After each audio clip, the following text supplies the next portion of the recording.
por 129 votos a favor y 108 en contra. Los libertarios tuvieron el apoyo de sus aliados y de la mayoría de los gobernadores. Unión por la Patria lo rechazó, pero los peronistas de Catamarca se ausentaron al momento de la votación. Qué mejor hablar con el diputado nacional por la Unión Cívica Radical, Fernando Carvajal. ¿Qué tal, diputado? ¿Cómo le va? El doctor Delía y todo el staff de aquí de Radio del Plata. ¿Cómo anda? Buenas noches. Buenas noches, ¿cómo están? Un gusto para mí. Bueno, igualmente para nosotros, y gracias por estar con nosotros, diputado. ¿Cómo se vivió esto en el recinto? ¿Cómo fue la aprobación, su parecer, su opinión?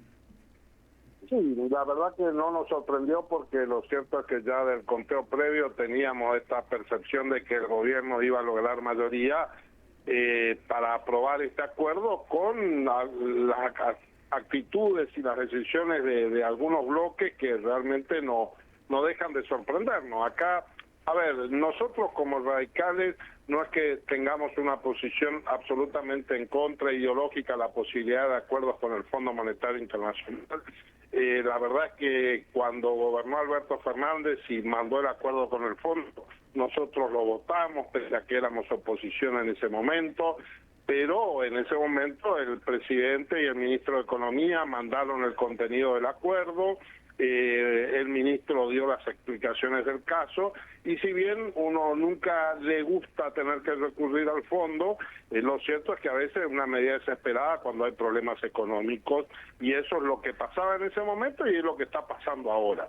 Pero nosotros privilegiamos la cuestión institucional por sobre la cuestión de fondo, y nos preocupa enormemente que el gobierno, en vez de recurrir al camino de la normalidad, haya recurrido al camino del DNU. Y también, y este es el motivo, esto sí es más de fondo, es que en este caso el gobierno no dio la información acerca de cuáles son las condiciones del acuerdo con el fondo.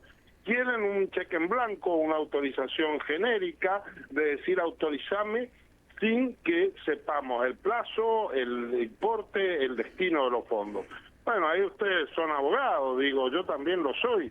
Uno nunca pide un poder a alguien sin decir cuáles son los límites del ejercicio de este poder. Bueno, esto es exactamente lo mismo, y por este motivo nosotros tomamos la decisión de votar en contra del acuerdo de la autorización, digamos, solicitada. Doctor. Pero bueno, igualmente, sí, te escucho. Doctor, el otro día estuvo acá el doctor Sapsay, usted lo debe ubicar muy bien. Sí, claro. Entonces habló y dijo que técnicamente hablando el DNU es inconstitucional, ¿sí? Justamente por el contenido que... Coincido. Entonces, eso decía el doctor Sapsay. Mi pregunta es esta. Yo creo que el presidente debe tener colegas nuestros, ¿no es cierto?, colegas que lo deben asesorar a él. A pesar de ese asesoramiento que yo presumo que lo debe tener, ¿por qué sigue adelante igual? Porque ejerce el poder y se lo permiten. De todos los DNU que ha dictado el presidente Milei, la totalidad, yo diría, son DNU que han violado la Constitución. Pero lo cierto es que ni desde la política hemos tenido la capacidad de ponerle freno, ni tampoco la Corte Suprema de Justicia de la Nación ha tenido la valentía de tomar alguna decisión que le ponga freno. Ninguno de estos decretos que ha dictado el presidente del 70 en adelante tienen justificación, porque en todos los casos podría haberse seguido el camino del tratamiento legislativo, un requisito, además de la necesidad y la urgencia, que ya ni siquiera se intentan esbozar o justificar. Está la cuestión de que tiene que haber una imposibilidad de seguir el tratamiento ordinario, pero esta imposibilidad no es que tenés minoría en el Senado, la imposibilidad es que tenés alguna situación de hecho que impide que el Senado se reúna. En este caso el gobierno, como avisora una votación negativa en el Senado, lo que decide utilizar este mecanismo, que en definitiva lo que hace es quebrar la regla de la bicameralidad, ¿no? Porque impide que el Senado, por más que el Senado ahora diga que no, el decreto igualmente va a tener vigencia. Y acá tenemos que entrar en el otro tema, que es esa espantosa ley que tenemos de DNU, que la heredamos del kirchnerismo, cuya autoría es de la expresidenta, y que la hicieron pensando que nunca iban a hacer oposición, y que hoy está siendo mal utilizada, y que lamentablemente tampoco hemos logrado modificar, pese al intento que hicimos y que vamos a insistir este año. Fernando, ¿por qué crees que los 129 diputados que aprobaron esta ley, frente a que vos decís que esto es inconstitucional, frente a que sabemos que no se saben las condiciones, no se saben los montos, no se sabe para qué se necesita esa plata, ¿por qué crees que votaron positivamente con tomar nueva deuda del fondo? Bueno, yo creo que hay multiplicidad de motivos, digamos. Están los que son oficialistas y dentro de esto tenemos que incluir a todo el bloque de La Libertad Avanza, a casi todos los del PRO y al sector de los radicales Peluca y al sector también de algunos justicialistas de las provincias que han alcanzado acuerdos y que vienen votando con el gobierno, no importa lo que el gobierno proponga. Esto es lo que le ha permitido avanzar en algunas cosas. Ahora se sumó a esto la fuerte presión que hubo sobre los gobernadores, que obliga muchas veces, obliga entre comillas a muchos diputados a que son o que representan a esas provincias a acordar con el gobernador y acompañar la decisión del gobierno. Y en otros casos, bueno, a mí me sorprende mucho la coalición cívica, ¿no? Que suele tener una mirada institucionalista y que en este caso tomaron la decisión de acompañarlo, pese a que, como ellos mismos dijeron, el camino elegido por el gobierno es pésimo y es de muy mala calidad institucional. Diputado, Verónica Méndez lo saluda. ¿Cómo vivieron ustedes o cómo lo vivió personalmente todo lo que lo que transitaron adentro del Congreso? Porque la semana pasada fue un papelón todo, ¿no? Por dentro y por fuera.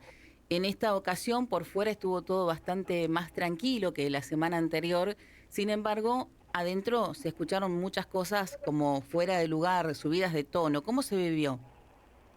No, yo lo vivo con mucha preocupación porque lo que se advierte es una pérdida en la calidad institucional, pero hoy lo que quedó patentizado, que yo se lo expresé al presidente de la Cámara, es que él ha perdido la autoridad moral para conducir la Cámara y muchos de los problemas que hoy tuvo, esta crispación, el insulto, la falta de respeto que se dio a veces hacia el presidente, está causado por la actitud que tuvo el presidente la semana pasada.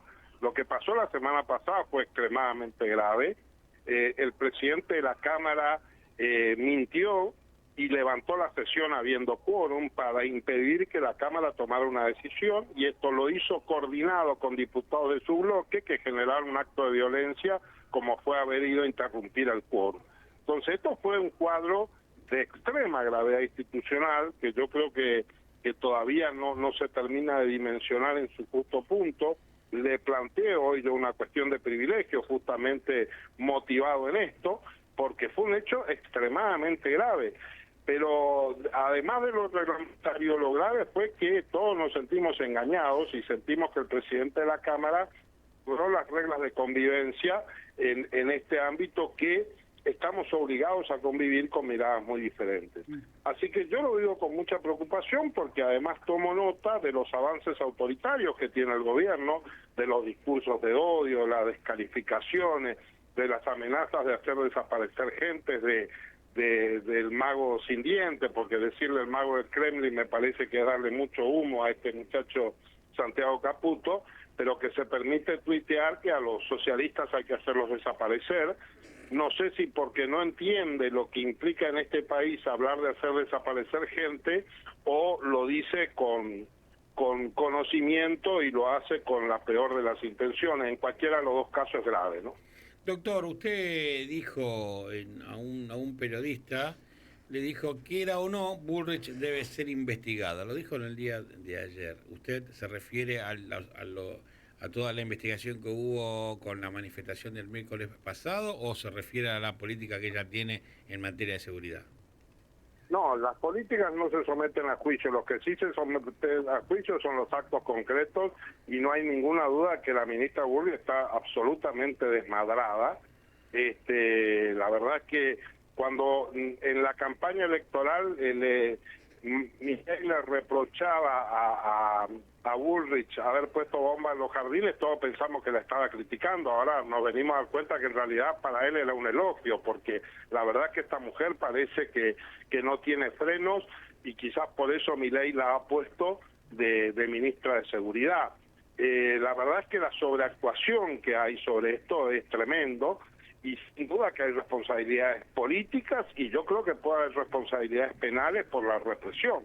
Y esto, a ver, acá hay un dato, yo salí también a defenderle a la jueza Andrade frente a los brutales ataques de que está siendo objeto, pero el propio gobierno ha reconocido que la jueza Andrade actuó de acuerdo a derecho. Fíjate que metieron presos más de 124 personas, creo. La jueza, por supuesto, dijo, no hay elemento de juicio, lo liberé todo. Pasan 5 días y el Ministerio de Seguridad pide la detención para 29 de ellos, diciendo, acá tenemos las pruebas, detengan a estos 29. Pongámosle que sea cierto que tienen las pruebas de esos 29, lo dudo, pero ponele, están reconociendo que los otros 90 y pico % fueron presos sin motivo. Entonces la jueza efectivamente actuó bien y lamentablemente hoy está siendo apretada públicamente por el ministro de Seguridad, por la ministra de Seguridad, por el propio ministro de Justicia y por todo el ejército de troles pagados por la CIDE que tiene el gobierno. Y esto verdaderamente son avances autoritarios frente a los cuales tenemos que estar con las defensas muy altas. Yo vengo de Formosa y sé cómo se van produciendo los procesos de caída institucional y de concentración del poder. Doctor, la verdad que ha sido un placer escucharlo. Seguramente esto va a suceder con más manifestaciones y va a haber más movimiento en el Congreso y lo vamos a volver a llamar para tenerlo en cuenta, a ver con respecto a su opinión. Le mando un abrazo grande, doctor. Con todo gusto, ha sido un gusto para mí. Saludos. Un abrazo grande, hasta luego. El doctor Fernando Carvajal, diputado nacional de la Unión Cívica Radical. Está bastante enojado.